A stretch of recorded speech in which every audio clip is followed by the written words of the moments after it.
Assalamualaikum warahmatullahi wabarakatuh. Halo teman-teman semua, perkenalkan saya Desi Salviani dari program studi Hukum Keluarga Islam semester 4. Adapun tujuan saya membuat video kali ini ialah untuk memenuhi tugas UAS Fikih Muwaris dengan dosen pengampu yaitu Bapak Nuzul Iskandar MA. Pada kesempatan kali ini, saya akan membahas mengenai hukum waris dalam Islam, tata cara pembagian warisan menurut kompilasi hukum Islam atau KHI, serta analisis sebuah putusan nomor 245/PDTP/2025/PA/SPN. Penetapan ahli waris yang diputuskan oleh Pengadilan Agama Sungai Penuh. Materi ini penting untuk dipahami karena masalah warisan sering terjadi dalam kehidupan masyarakat. Tidak sedikit konflik dalam keluarga muncul karena kurangnya pemahaman tentang siapa yang berhak menerima warisan dan bagaimana cara pembagiannya. Oleh karena itu, hukum waris hadir untuk memberikan keadilan, kepastian hukum, serta hubungan baik antar anggota keluarga yang ditinggalkan. Baik, apa itu hukum waris? Hukum waris adalah aturan yang mengatur tentang perpindahan harta kekayaan seseorang yang telah meninggal dunia kepada orang-orang yang berhak menerimanya, yaitu ahli waris. Dalam Islam, hukum waris dikenal dengan istilah faraid. Hukum ini merupakan salah satu bagian dari syariat Islam yang telah diatur sebagai rinci dalam Al-Quran, sehingga umat Islam wajib melaksanakan sesuai dengan ketentuan yang telah ditetapkan.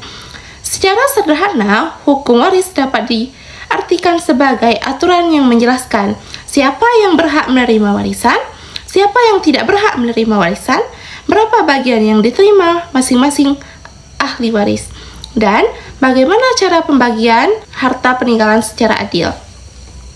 Hukum waris tidak hanya mengatur pembagian harta, tetapi juga bertujuan menjaga hak setiap anggota keluarga agar tidak terjadi perselisihan dan ketidakadilan. Adapun tujuan hukum waris dalam Islam, yaitu ada beberapa tujuan utama dari hukum waris dalam Islam, yaitu pertama, memberikan keadilan. Setiap ahli waris memperoleh bagian sesuai dengan hubungan dan tanggung jawabnya terhadap keluarga. Oleh karena itu, bagian yang diterima masing-masing ahli waris bisa berbeda. Kedua, melindungi hak keluarga yang ditinggalkan. Ketika seorang meninggal dunia, keluarga yang ditinggalkan tetap memiliki hak harta yang dimiliki oleh pewaris. Hukum waris memastikan hak tersebut dapat diterima secara sah.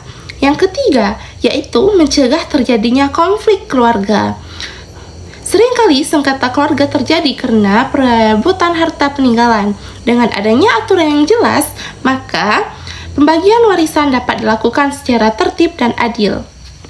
Dan yang keempat, yaitu melaksanakan perintah Allah. Hukum waris merupakan bagian dari syariat Islam yang wajib dijalankan oleh umat Islam. Adapun dasar hukum waris, yaitu dasar hukum waris adalah dalam Islam terdapat dalam pertama Al-Quran, terutama surah An-Nisa ayat 11 dan 12 dan 176. Yang kedua, hadis Nabi Muhammad SAW.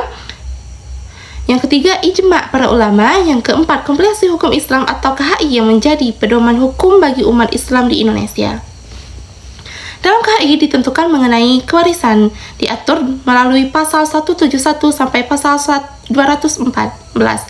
Adapun unsur-unsur dalam hukum waris, yaitu dalam hukum waris terdapat 3 unsur penting yang harus ada. Yang pertama, pewaris adalah orang yang meninggal dunia dan meninggal harta warisan. Seseorang baru dapat disebut sebagai pewaris apabila telah meninggal dunia dan meninggalkan harta warisan yang dapat diwariskan. Dan yang kedua ialah ahli waris. Ahli waris adalah orang yang memiliki hubungan darah atau hubungan perkawinan dengan pewaris beragama Islam dan tidak terhalang oleh hukum untuk menerima warisan. Dan yang ketiga yaitu harta warisan. Harta warisan adalah seluruh harta peninggalan pewaris yang nantinya akan dibagi kepada ahli waris. Namun, sebelum dibagikan, harta tersebut harus terlebih dahulu digunakan untuk yang pertama, yaitu pengurusan jenazah, yang kedua, pembayaran utang pewaris, yang ketiga, melaksanakan wasiat yang sah. Baru setelah itu dibagikan kepada ahli waris. Dan siapa saja yang berhak menjadi ahli waris? yaitu menurut pasal 174 KHI, ahli waris terdiri dari dua kelompok, yaitu berdasarkan hubungan darah, yaitu ada ayah, ibu, anak laki-laki, anak perempuan, saudara laki-laki, saudara perempuan, kakek, nenek, dan paman. Dan adapun berdasarkan hubungan perkawinan, yaitu suami dan istri, suami atau istri. Namun, apabila semua ahli waris lengkap, maka yang paling berhak menerima warisan adalah ayah, ibu, anak, suami atau istri. Dan adapun orang yang tidak berhak menerima warisan, orang yang tidak berhak menerima warisan yaitu tidak semua anggota keluarga dapat menerima warisan. Menurut pasal 173 KHI, seorang kehilangan hak warisan apabila pertama, yaitu pembunuh atau mencoba membunuh pewaris. Yang kedua, melakukan penganiayaan berat terhadap pewaris. Yang ketiga, yaitu memfitnah pewaris dengan tuduhan tindak pidana yang ancaman hukum 5 tahun atau lebih. Ketentuan ini dibuat agar tidak ada pihak yang memperoleh keuntungan dari perbuatan yang merugikan pewaris. Adapun cara pembagian warisan menurut KHI, yaitu pembagian warisan tidak boleh dilakukan secara sembarangan. Ada tahap yang harus dilakukan terlebih dahulu. Adapun tahap pertama yaitu menentukan siapa saja ahli waris yang masih hidup. Yang kedua, tahapnya yaitu menghitung jumlah harta peninggalan. Dan tahap yang ketiga yaitu mengurangi harta dengan biaya pengurusan jenazah, utang pewaris, atau wasiat yang sah. Tahap yang keempat yaitu pembagian sisa harta kepada ahli waris sesuai ketentuan Islam. Dan bagian-bagian masing-masing ahli waris yaitu bagian suami. Suami yaitu 1/2 bagian apabila istri tidak memiliki anak. Jika memiliki anak, maka suami mendapatkan 1/4.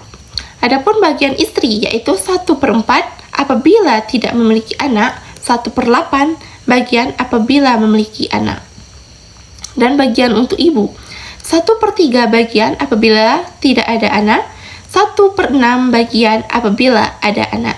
Bagian ayah yaitu 1/6 bagian apabila ada anak, bisa mendapatkan sisa harta apabila tidak ada anak laki-laki.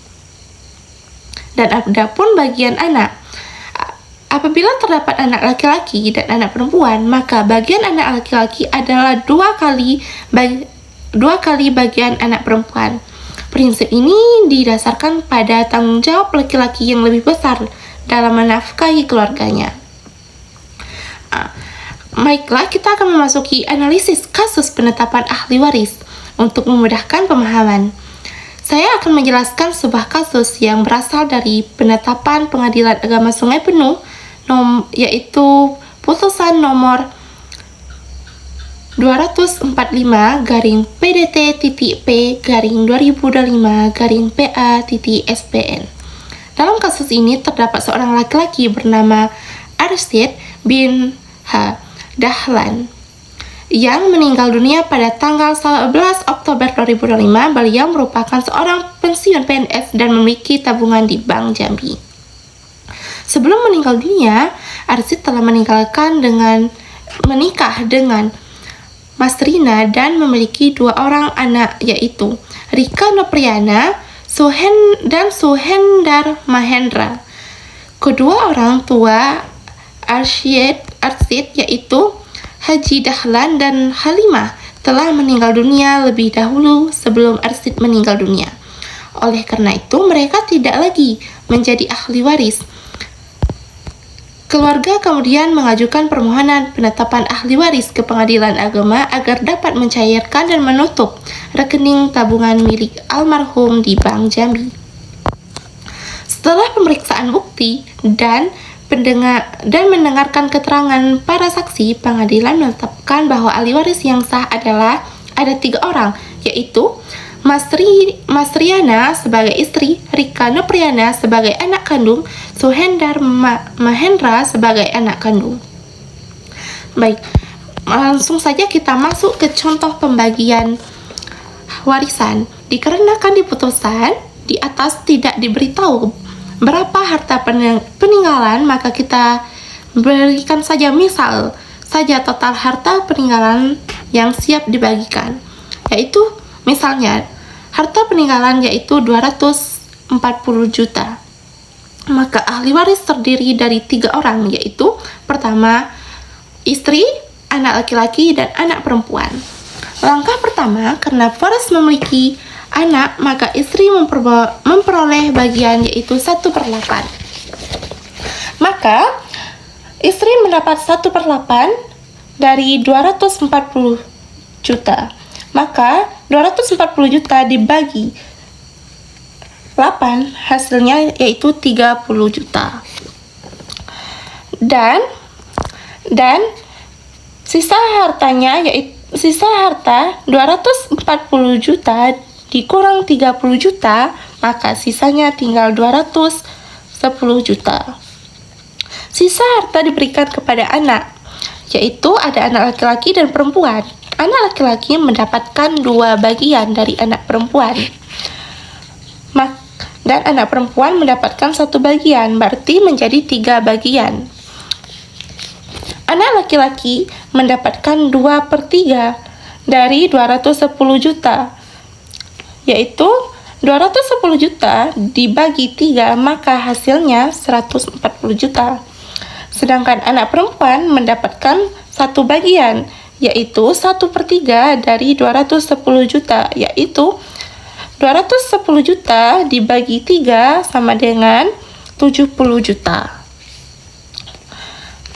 Maka hasilnya istri mendapatkan 30 juta, sedangkan anak laki-laki mendapatkan 140 juta, dan anak perempuan mendapatkan 70 juta. Maka total semuanya yaitu 240 juta, sama banyak dengan harta yang ditinggalkan.